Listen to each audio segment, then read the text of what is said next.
तोरी चल जल्दी कर यार, बहुत लेट हो गया जी यार। हाँ देखो यार, असी पट्ठे लैके जा रहे पे घर नूं। कोई नहीं, पैंचर नहीं है, ठीक ठाक आ बच्चा। इन्हें की होना पैंचर, रेड़े ने। है तेन पता जिन्हों का रेड़ा वा वो जदों भी खराब हो जाए तो मिंटा तो ठीक करा लेने नवा रेड़ा।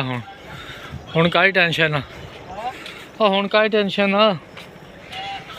चल तोरी रख जल्दी कर, जल्दी कर। उदों गैस चूल्हे वाले भी सुबह पै रही है, गैस चूल्हे मुरम्मत कराओ, जल्दी करो। पिंडा च तुरया आया फिरदा, देख लो जी। ये काम चेक करो, सुबह लोग हले पट्ठे लैके आते पे, गैस चूल्हे सही करा लो। इत्थे गैस केड़ा आ गया जी पिंड च, पिंड दे विच केड़ा गैस आ। साडा पिंड आई देखो, पिंड का नज़ारा सुबह असीं पट्ठे लैके जाते पे हैं। तकरीबन पहुँचण वाले ही साडा डेरा आने वाला, मित्रां दा डेरा। हाँ जी, साडा डेरा जी। अस पट्ठे लैके पहुँचने वाले घर दे विच। देखो छोड़ो भाई पट्ठे लैके जांदा पिया। ले चल जल्दी कर, बच्चे का जोर ना लवा। निक्का हले बच्चा, पागला सास करा करो निक्के बच्चे का। हले कल बच्चा लिया जी, असी जोड़ते हैं जड़ा।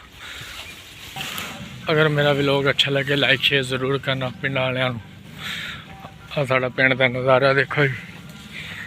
साडा पिंड है जी।